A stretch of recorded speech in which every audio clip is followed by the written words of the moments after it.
I'm here today with Ben Eshelby from Formulae in Maroochydore.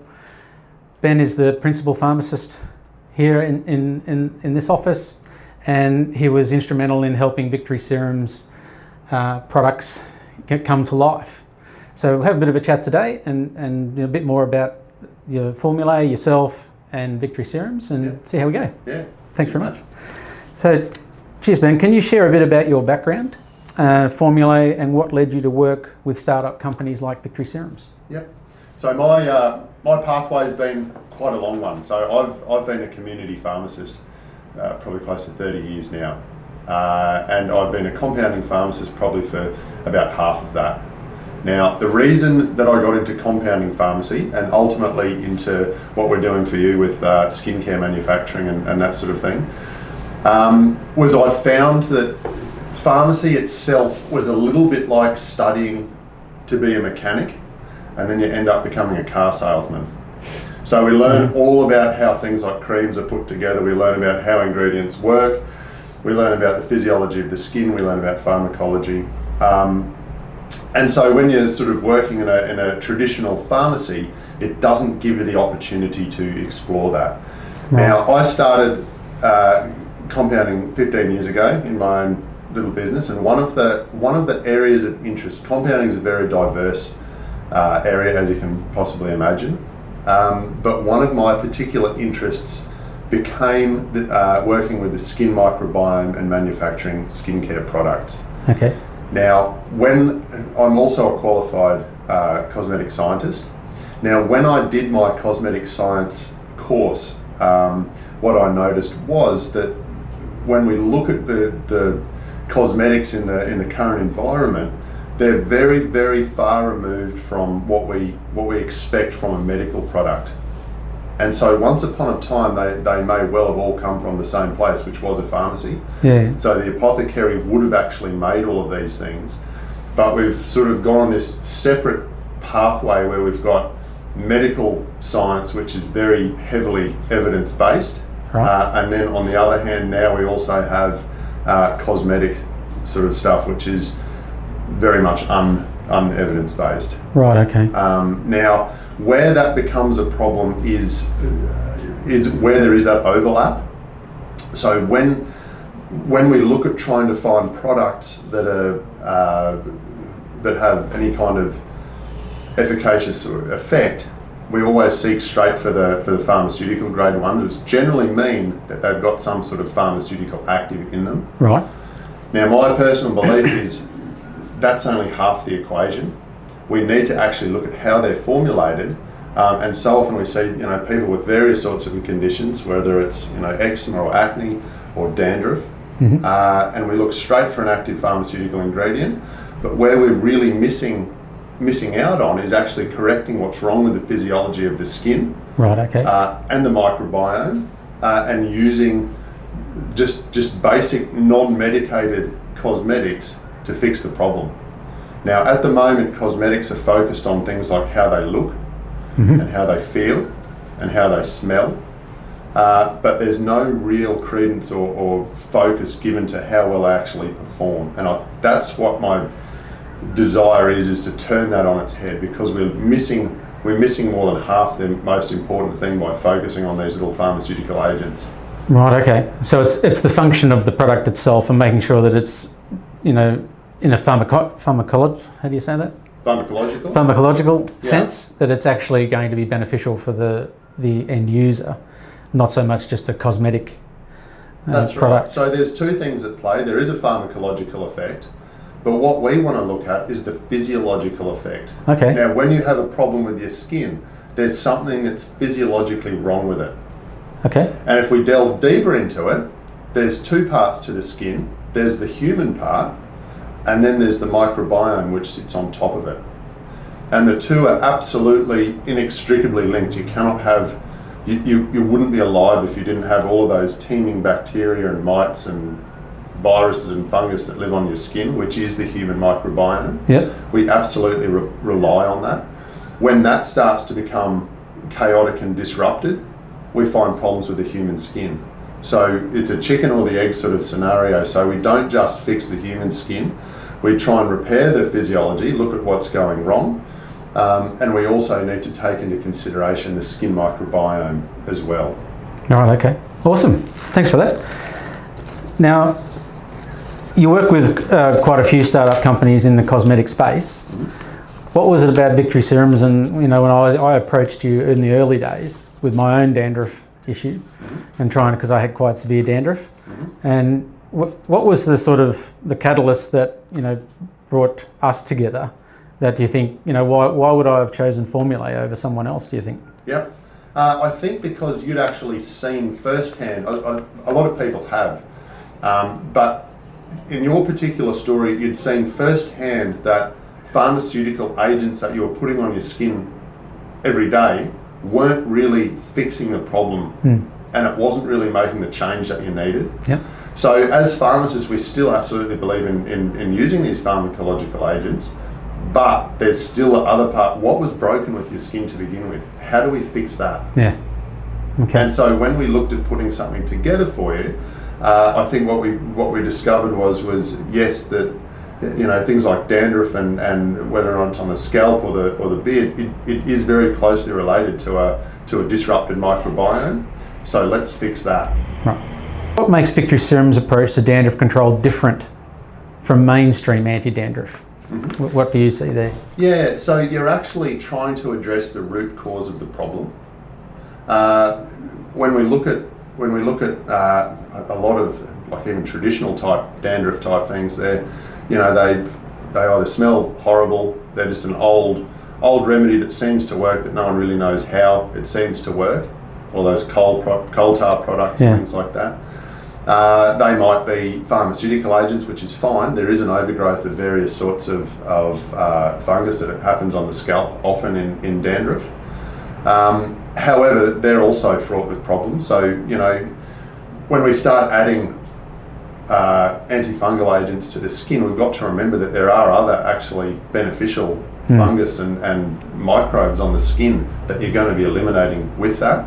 So you aren't fixing the problem of the microbiome, you're just dropping a nuclear bomb trying to fix it. Yeah, okay. And then I guess the other thing is being a pharmaceutical agent, like some of those antifungal things can start to affect hormones, not necessarily throughout the whole body, but they can do. They have that potential to. So there's always an issue when you start doing that. So what we wanted to do is try and look at correcting what was wrong with the physiology of the skin to start with, and that all started with one of the first principles, which is the acid levels of the skin. Yeah, okay. Tend to go out. Because one of the goals of Victory Serums is really just to use the least amount of dandruff control product. Mm-hmm. That's one of the major objectives, and using the products that you formulated and that are working really well for me has been astronomical changes because I was using 30 ml a week of an anti-dandruff shampoo every day, the 30 mils for the week, and after a couple of months and with gut health testing that dropped down to 1 mil. Mm-hmm. So from 30 mil to 1 mil is a huge amount. Yeah, I think the gut testing is actually a really important little side note to point out there. So we talk about the microbiome. That is my focus with skincare. So we specialise in microbiome friendly skincare manufacturing. So everything we do is nurturing that microbiome. Mm-hmm. When we look at the gut and the skin combined, what a lot of people probably don't realise is as human beings, we are actually 60% bacteria and we're 40% human. Now, when you put that into context, other than just a philosophical question, we sort of think, well, if we're looking at the whole medical model and we're working on the human body and trying to fix that, we're actually looking at the smaller part. Yeah, okay. So it kind of makes sense with what you're doing with the microbiome of the scalp and the gut. They absolutely work together, and you have to address it and correct what's wrong there. Why is focusing on scalp microbiome such a game changer for dandruff? The microbiome of the skin is a game changer. We say game changer. Look, 100 years ago, we would have been all over this. We knew back then that when the skin was in any way, it doesn't matter if it's on the skin on the body, whether it's acne or eczema or dandruff on the scalp, the skin is always alkaline when there's a problem.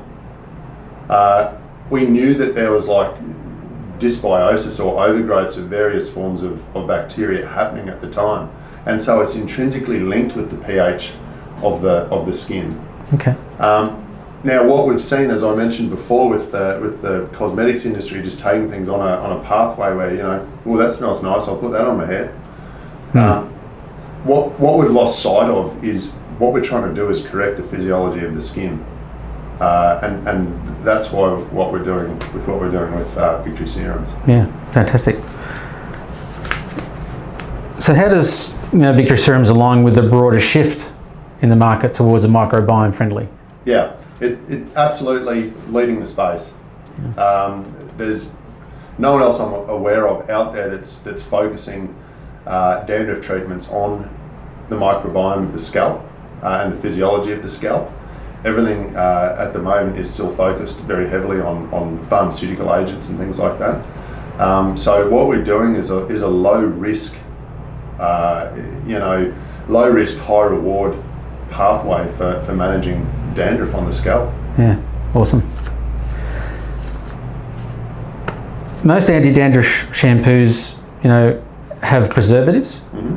What's your approach to preservatives in the cosmetics, and how do we manage the amount of preservatives we use? Yep. So preservatives is a controversial topic amongst cosmetic scientists. We can't have products that are going off and being rancid and potentially causing people any sorts of problems on their skin. However, when we look at the way that things are currently made as cosmetics, you could argue that we're kind of generally relying on preservatives too much. And what I mean by that is, if we had a product, say a serum for the hair or a cream or something like that, the best way to think of it is if you had a glass of milk, which is oil and water mixed together, the same as a moisturiser, and you had that glass of milk just sitting on your bench for 2 years, and you could put your finger in it twice a day for 2 years, and I said to you, come back in 2027, you'll be able to drink that milk. It sounds disgusting, but what would you have to do to that milk to make sure it didn't go off in 2 years of putting your finger in it at room temperature? The answer is you'd have to preserve it. Preserve it, yeah. And the first thing you'd have to do is preserve it, so every time you touched it, it killed all the bacteria on your finger, or else it would overgrow. Yeah. So what it's actually just done is it's killed all the microbiome on your finger. So you've got a 2-year shelf life, but at the cost of the microbiome of your skin. Understood, yeah. And so when we look at cosmetics in terms of food, if we had food that had 2-year shelf lives, it's not going to, we still have highly preserved foods like jams and stuff like that, but the trend is, and we understand that we're better off having less preserved foods. Like you'd be better off with a fresh apple, that doesn't last for 2 years. Yeah. A bottle of milk doesn't last for 2 years, unless it's long life, but so we do that all the time. So what's really required is a bit of a change in paradigm of the way that we manufacture things, and that is we do them fresh. So we don't need to do 40 tons of stuff at a time. So everything that we do, it's considered a bit like fresh food, but it's fresh skincare. Yeah. And it has the same positive effect on your skin that fresh food will have over a really highly preserved one. What do you think is the biggest misconception people have about treating dandruff and skin conditions? I think they think that if they just put something on it, a moisturiser, and moisturise the hell out of it, it'll go away. Okay. I think if putting something on it is better than nothing, I think that's a misconception. Yeah. Because if the thing that you're putting on it is actually feeding what's wrong in the first place, then it's actually not true at all. Okay. But I think the real issue is the lack of education and the misdirection that's happened because of whiz-bang products that look and smell nice, or they might have no nasties, and they might have whatever these exotic claims are that make you feel good, doesn't necessarily make your skin be good. Yeah, okay. If that makes sense. Yeah. Yeah. Now, getting back to the preservative question, just loop around just a little bit. Yeah, no worries. I think it'd be wise to just add in that when we do preserve something, we can do things that would be unpreserved, and you'd have about a 1 month shelf life, which doesn't really suit anyone particularly. So with Victory serums, what we've done is, and with all of our manufacturing, what we do is we allow about a 6 month expiry window.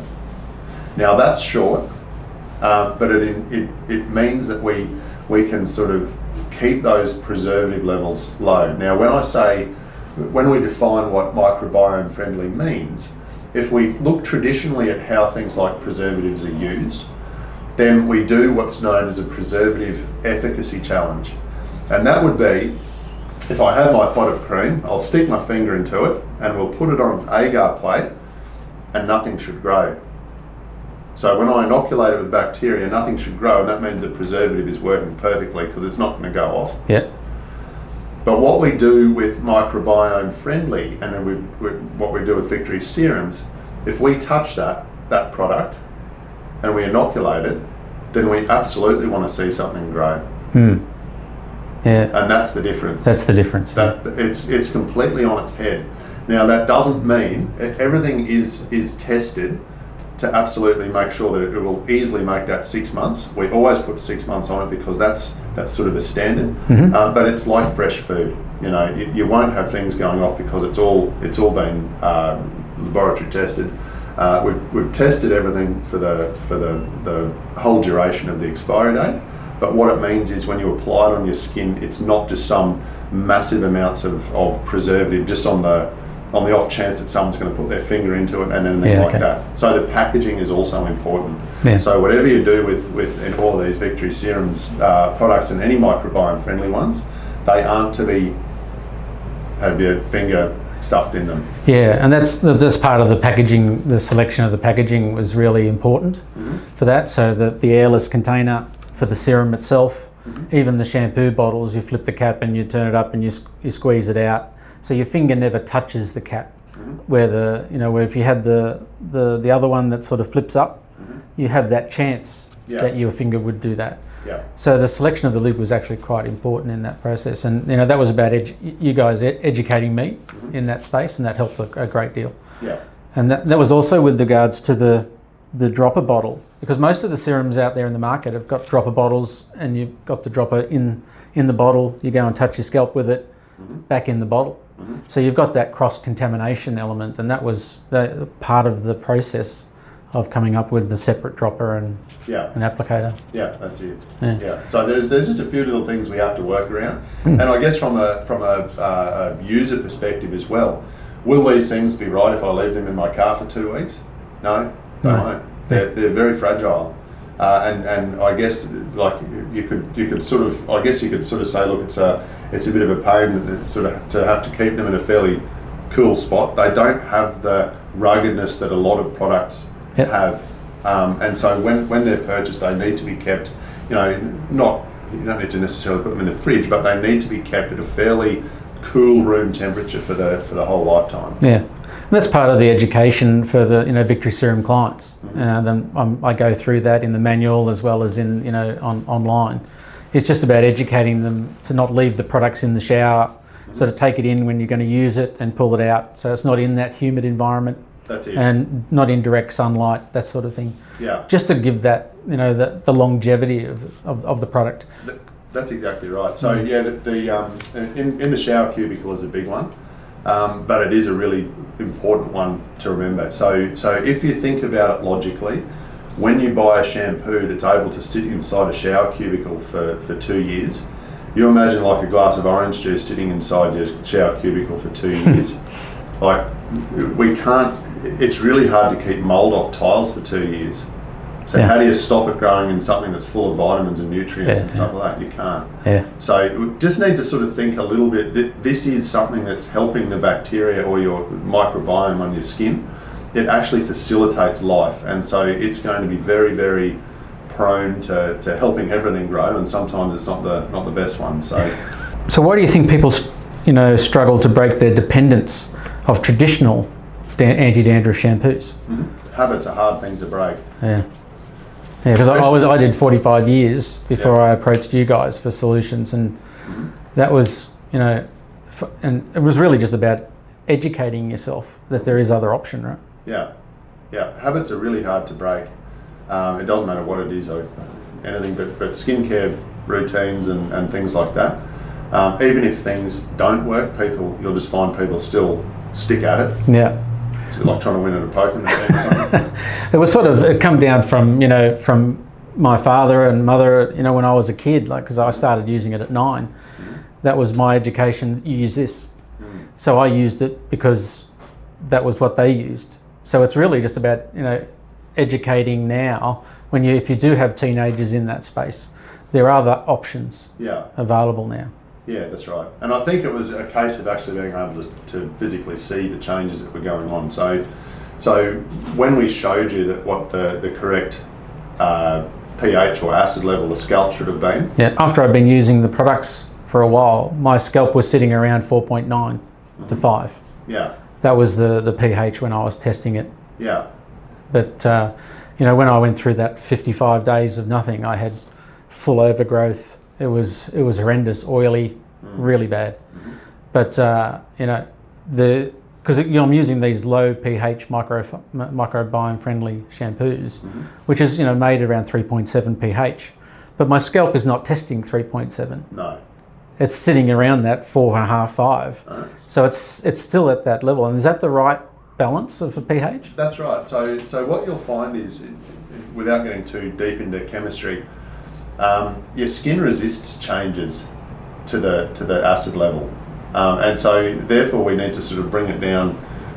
It can take a little while for it to come down. Yeah. When you have overgrowths of pathogenic yeasts or bacteria or whatever, that will change the pH.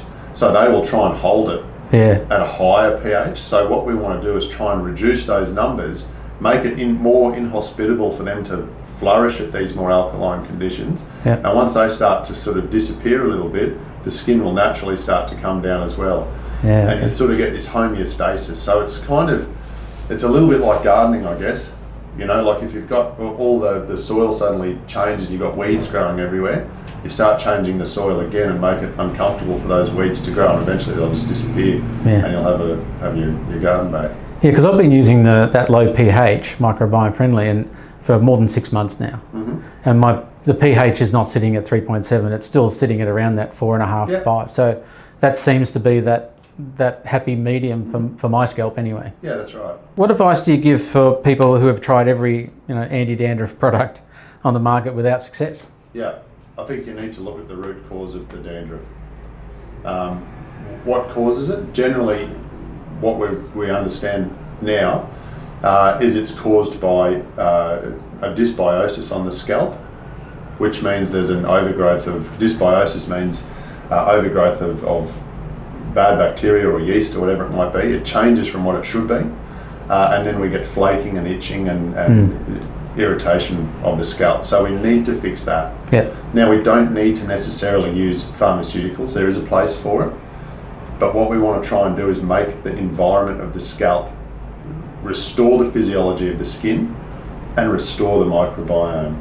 That's your first 2 principles. So if you can do that, then even if you do need to move on to something a little bit more like pharmaceutically based, you'll find you'll get a much better result. Because the Victory Serum's approach is to sort of reset that scalp, the scalp, and then do the rebalance. Yeah, that's it. That happens over about 4 weeks, and then after that, you've got a minimal use of a dandruff control product, and then you can sort of assess from that point. Because that's what I did. I was able to assess at that point that I could, use a couple of mil twice a week, and I was able to control it. But it wasn't until I went down the gut health path that radically shifted, and dropped it even further. So having a pathway to start, but you really have to sort of cease the anti-dandruff shampoo product to do that. You can't half measure this. It's when it's all in sort of thing. That's exactly right. Yeah. Because most of the things that are formulated aren't formulated to nurture the human physiology or the skin microbiome. So you have to bear that in mind. What we're doing here is actually, we aren't killing things. We're actually kind of working with the natural and supporting it to support it. That's it. Awesome. So Victory Serums also helps those with beard dandruff. How can Victory Serums approach compete in such a flooded market of beard oils, and etc. From your observations? Mm-hmm. Because once again, there's no one that's particularly looking at the skin health. Everyone's looking at how it makes the appearance of the hair follicles on the beard, or the smell of it, or the appearance, or how it feels between your fingers. So it's all the aesthetic things. Now that only gets you so far. When you can absolutely optimize the skin and the health of the hair itself by correcting any deficiencies or correcting any imbalances, then you'll have a product that absolutely outshines everything else. We see that so often with things like anti-aging skincare. Even it's a similar sort of principle. So you can walk down to the David Jones or whatever, and everyone's sort of sitting there rubbing the creams in and smelling, and they'll put it on. None of it is particularly helpful to the human skin. Whereas if we replaced that with something that was pH balanced, that had natural fatty acids in it, which is normally the sort of oils that your skin or beard might secrete, and we cut out all of the level of preservation that's going to wipe out your microbiome, it's a completely different product altogether. It's not about how it feels, it's about how it makes your skin look. And I'll guarantee that once people look at what a microbiome friendly beard serum looks like, they won't worry about anything else, because it makes a huge difference. It has. I've got microscope images of my beard, of what it looked before and after, and even just one application of the serums and the moisturizers, just radically different over 24 hours. So it really acts very fast. What key ingredients or process do you think sets Victory Serums apart from conventional dandruff treatments? So all of the Victory Serums products are formulated with two things in mind. One is the health of the human physiology, and so we try and correct that. So we use ingredients that are going to restore the physiology and absolutely not do anything to harm it in any way, shape or form.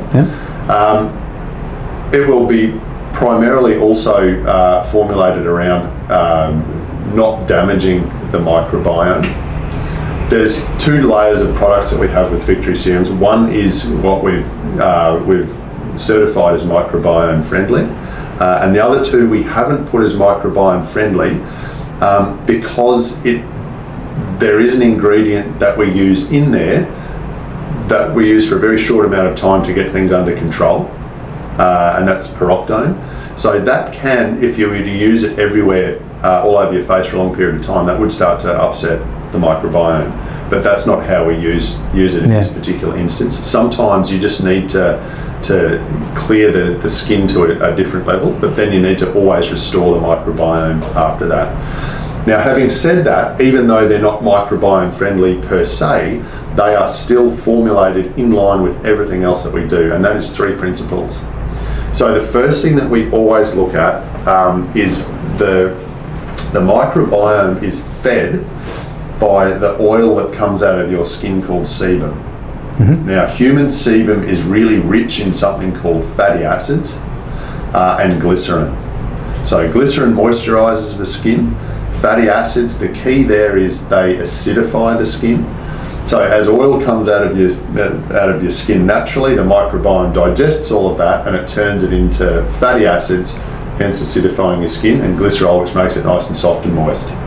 So when we formulate any product, we always use natural oils. Anything in nature always follows this basic format. So it doesn't matter if it's olive oil or beeswax or lanolin or hemp oil or whatever it might be. It's all that same structure of fatty acids and glycerin, and the microbiome will break that down perfectly into the same sort of stuff that it would out of your sebum. Okay. Now, when we look at the cosmetics industry, we don't often see natural oils used, and there's a couple of reasons for that.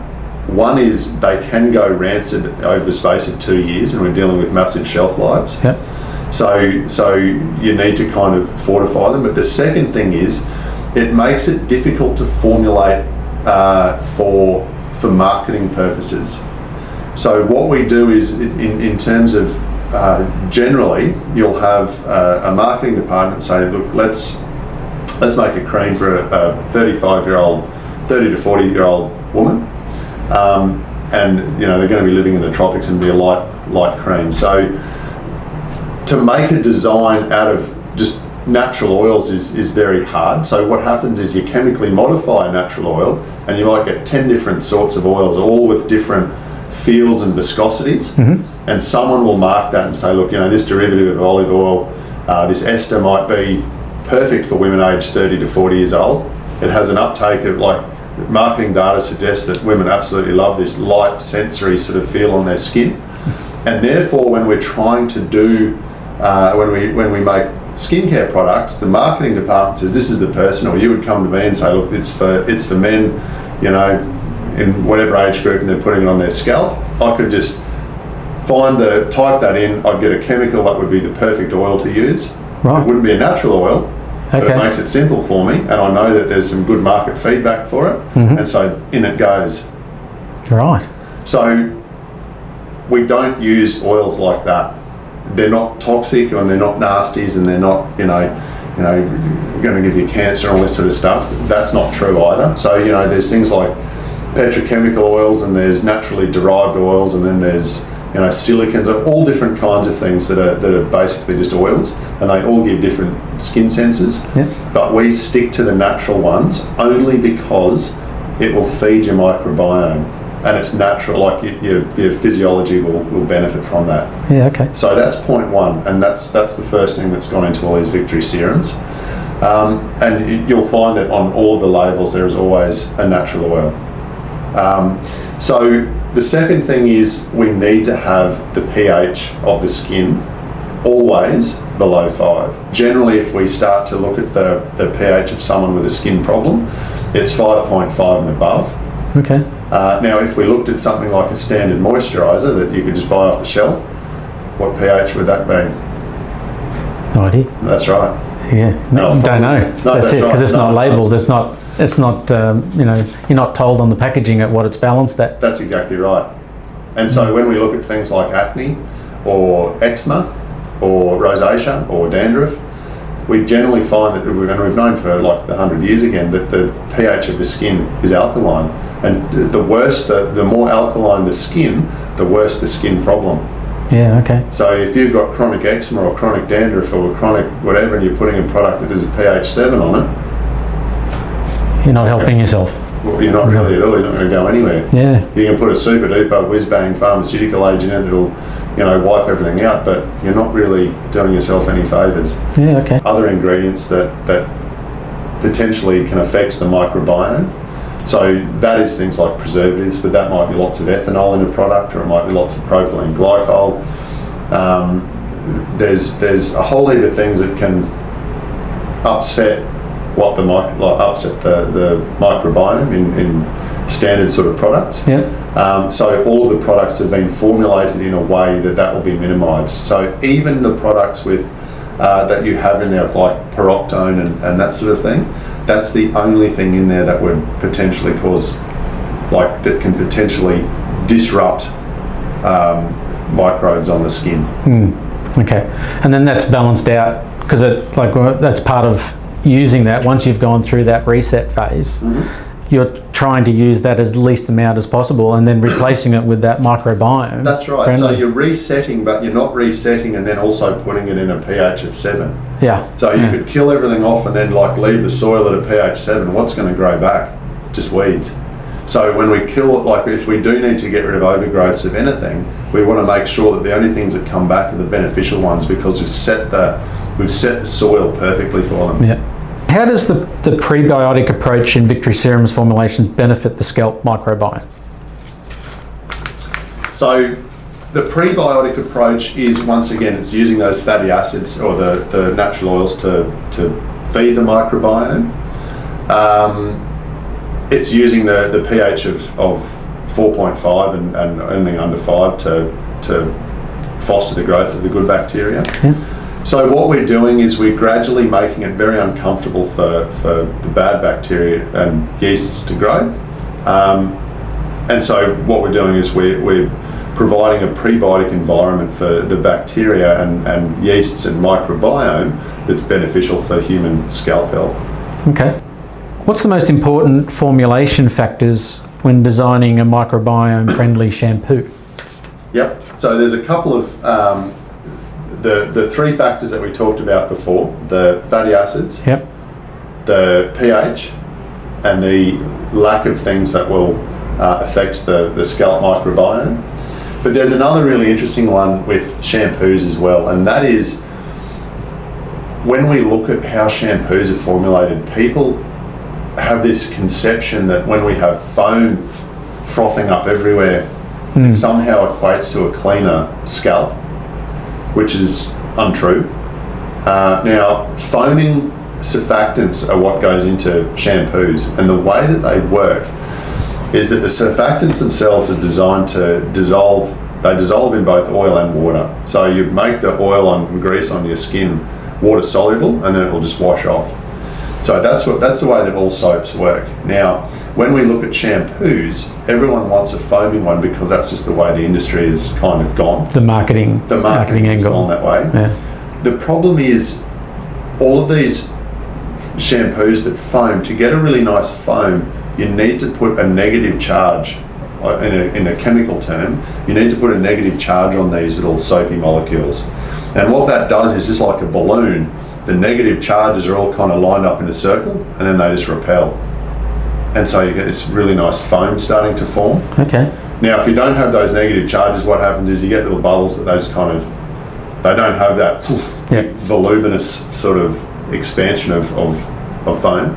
The problem with using negatively charged surfactants is the skin will always react to them. So they will negatively charged surfactants, and there's one that everyone knows called sodium lauryl sulfate, and so that's kind of like the granddaddy of them all. So that gives such a well-known response. You can use it for patch testing as a control. So if you put SLS on someone's skin, it's pretty much guaranteed to go red. Right. Okay. Yeah. Now, the mechanism by which that happens is the negative charge on that molecule will form a change in the skin proteins, which eventually go down a big cascade and has the tiniest little inflammatory reaction. Now, when we use those negatively charged surfactants, we only put them on what we call wash-off products. So they're only on the scalp for a little while, and then you can wash it off. So no harm, no foul, because this has been so quick. But it still can. It still has done that tiniest little bit of irritation to your skin. Okay. For only the only benefit that you get out of that is just like a nice foam. Right. Okay. So when we formulated these Victory serums, they don't have negatively charged surfactants. Yeah, it is a very low foaming product. Yeah. And I educate the customers and show them the videos, and it's really, you get a little bit of foam on a wet hand, and then it goes in the hair. So typically with shampoos, and especially in people that are advertising anti-dandruff shampoos, they've got massive amounts, and it's all voluminous foam. Yeah, that's it. So this is definitely in that low foam range for sure. Yeah. So it's just another one of those ingredients that we've specifically designed to enhance human health. It's not about aesthetic appeal or what it feels like. It is a bit of a change to some people to use a shampoo that doesn't. Yeah. Like it feels like you need to use more. Yeah. But and it's really been a learning curve.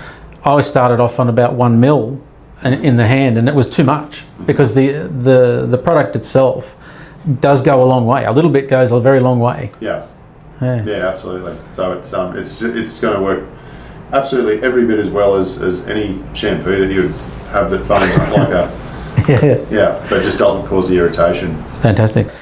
How did you ensure that Victory Serum's formulas were free from harsh preservatives while maintaining efficacy? So we did advanced stability studies. We did real-time testing as well. So we're aiming for a 6-month expiry date. So that means we store them in various kinds of conditions that you would expect someone to be on average using, and probably even worse. So that means at increased temperatures, it might be leaving it in a high, in an area that's kind of high bacterial load, traditionally maybe like out in a waiting room or something like that, rather than just in a sealed up cupboard. And we've got years and years of experience of formulating things in the containers with the formulations that we currently do. And so they're all tested extensively to make sure that they don't go off, but they still have that basic principle of being microbiome friendly. The moment we touch that with our finger, it has to go off. Yep. And that's again packaging and how you store the product is an important element in using it.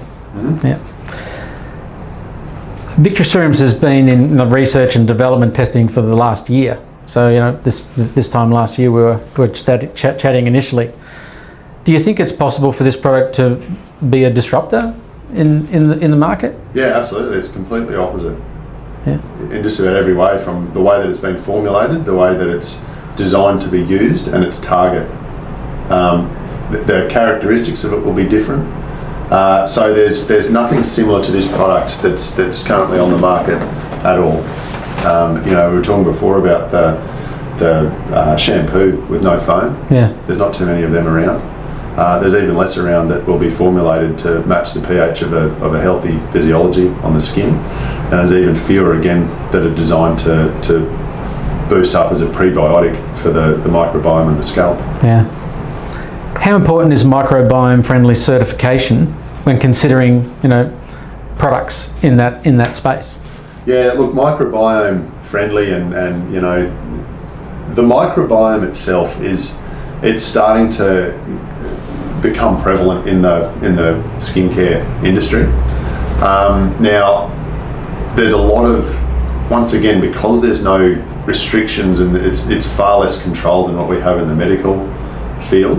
The claims, we could say something's microbiome friendly or boosts the microbiome or whatever it might be, but so often you'll see products that will say microbiome friendly antibacterial treatment. So how do you get that? Like there's no meaning for what it is. So it's kind of a little bit like when we see things like hypoallergenic. What does that actually mean? There is no standard. Okay. So I could put hypoallergenic on the side of a tin of diesel.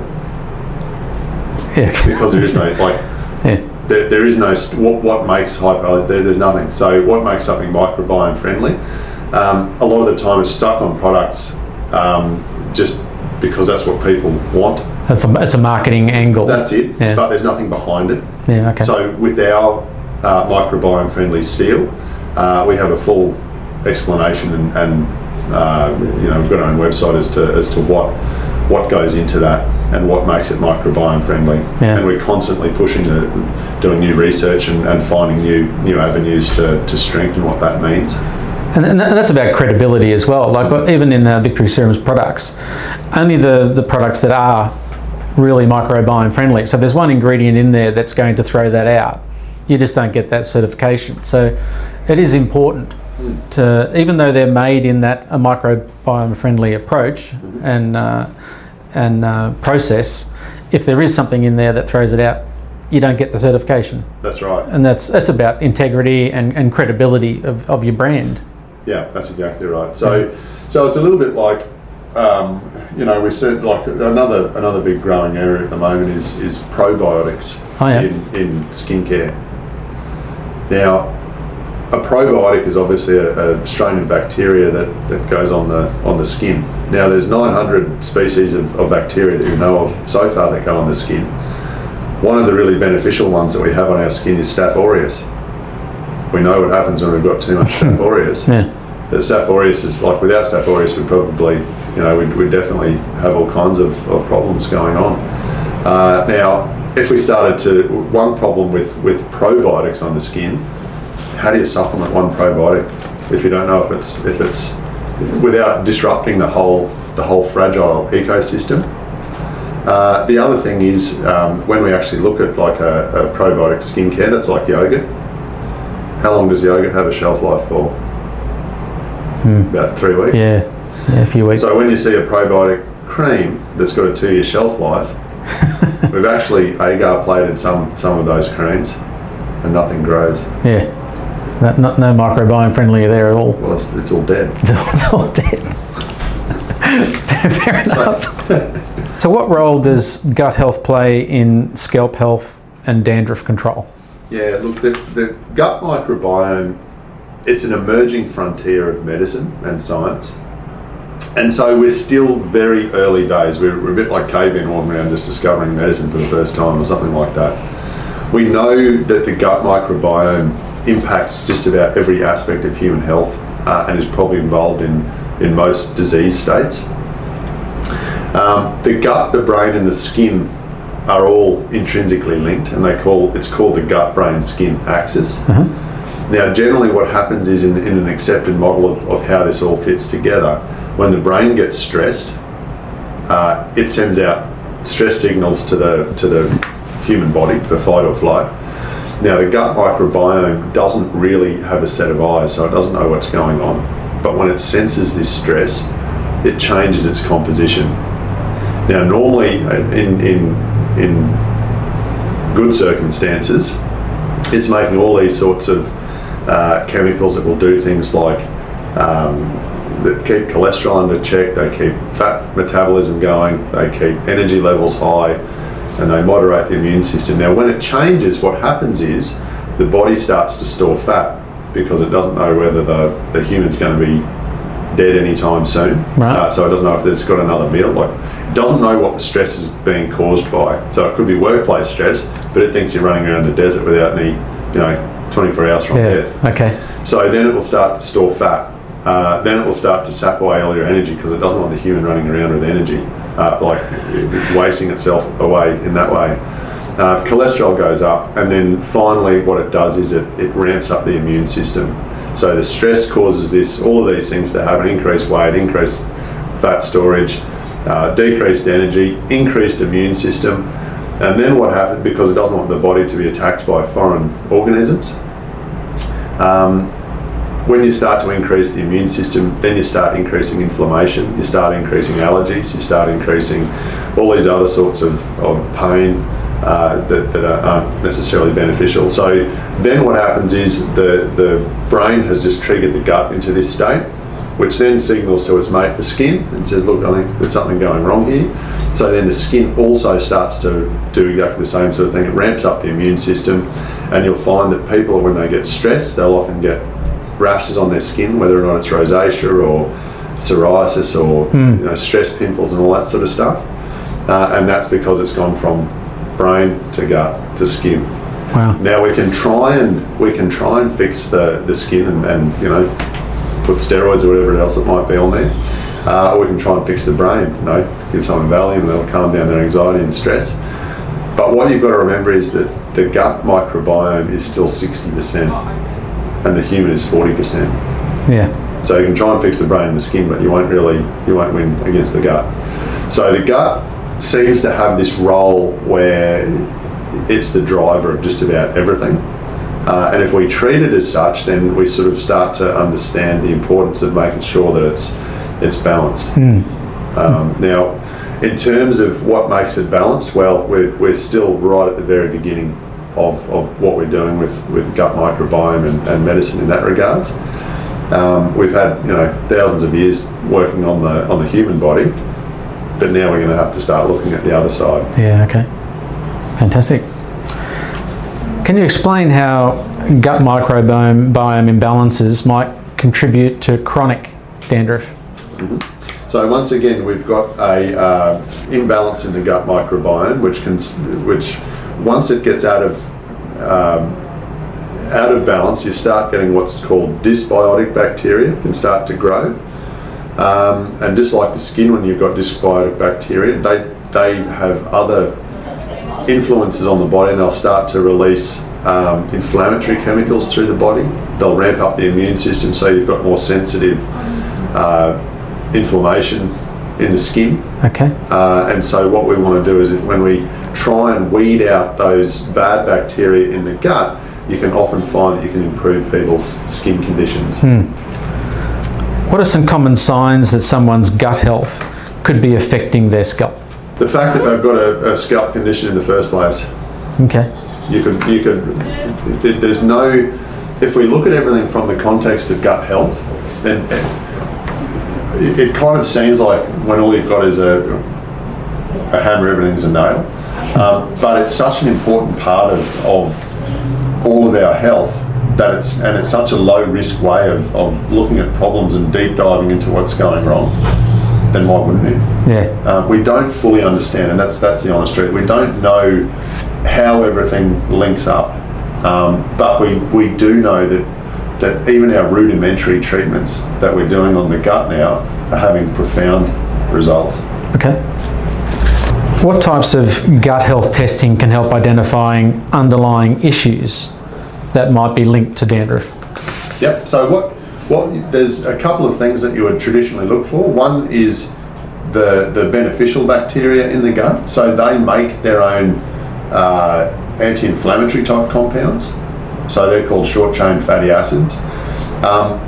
Since I don't know, just probably after the Second World War, you see people going up into the Swiss high country and they're eating their yogurt and all that sort of stuff, like at the health camps. And that's, way back then they realised the importance of things like lactobacillus acidophilus, because people's depression was starting to come under control and their weight was coming down and they were starting to feel good. And so when we move on to today, we've sort of got a bit more of an understanding of some of the main microbes that make up the beneficial bacteria, the bifidobacterium strains and the lactobacillus strains. So it's possible to have all of them looked at. Okay. There's still a long way to go, so there's thousands of different strains, but we're starting to put together a small amount that's growing every day. The second most important thing is, equally as important, is to look at pathogenic bacteria and dysbiosis and treat that. So if there's an overgrowth of some kind of bacteria that may be beneficial, that's kind of just gone haywire, we need to scale that back because that can be causing inflammation and other issues through the body. Okay. What dietary changes have you seen make the biggest impact on improving scalp health? Yep. So once again, diet's a bit of a funny one. So the diet can control the microbiome. So if you had a dysbiosis and you were feeding, lots of simple carbohydrates and things like that, and the bacteria that you had that was overgrown was using that as a preferential source of food and then creating various sorts of inflammatory chemicals, then you shouldn't be eating that food. But you could also say, well, let's get rid of these bacteria that are overgrown to begin with.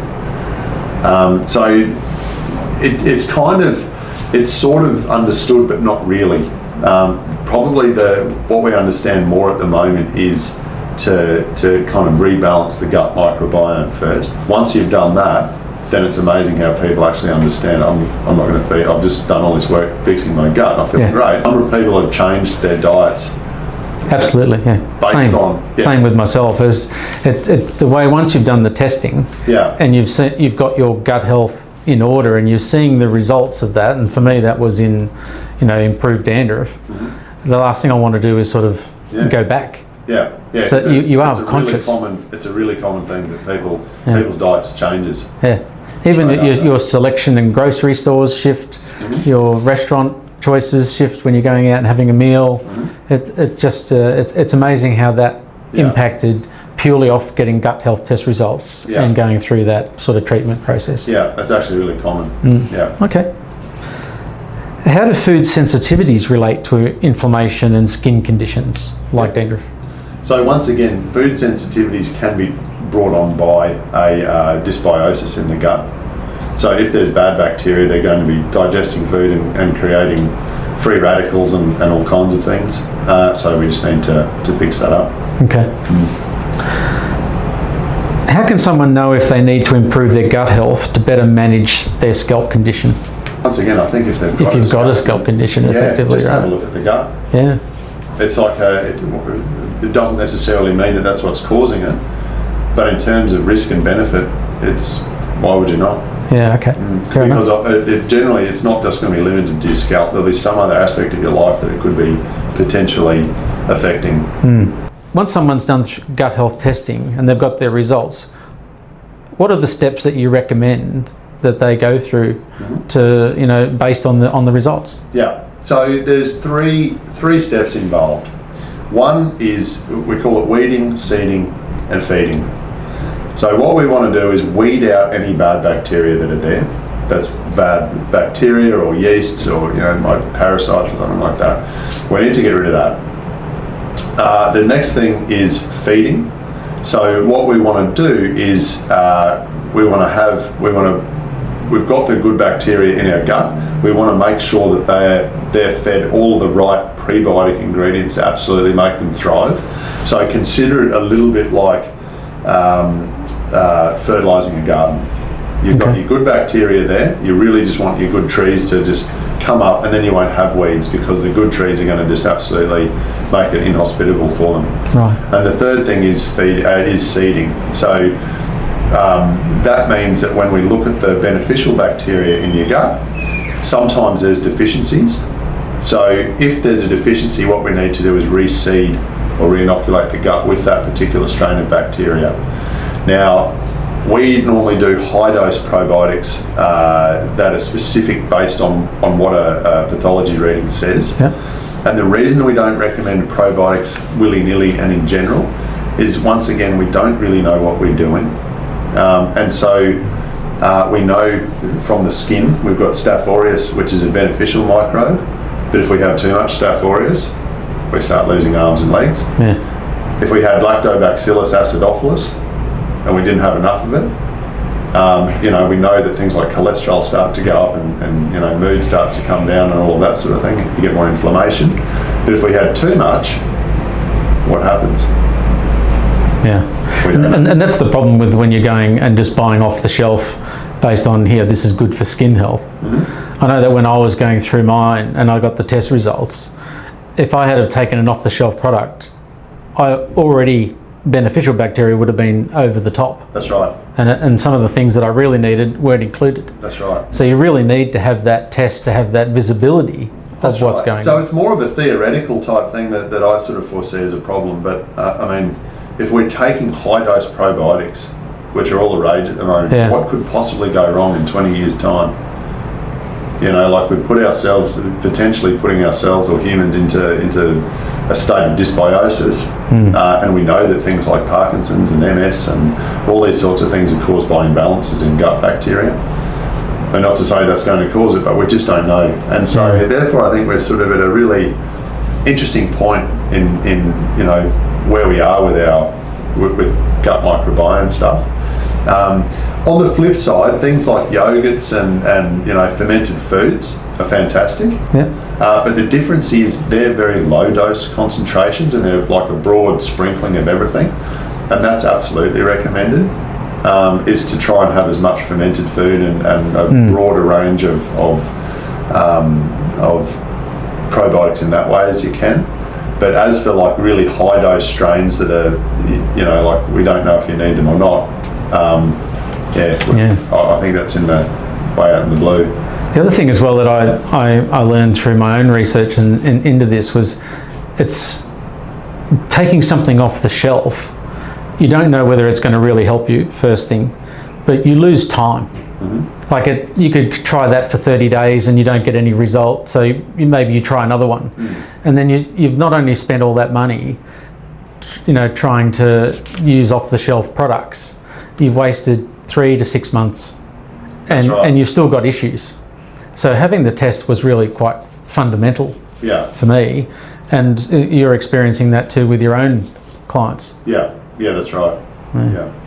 If someone has been using anti-dandruff shampoo for years without success, How can gut health testing help them find a real solution?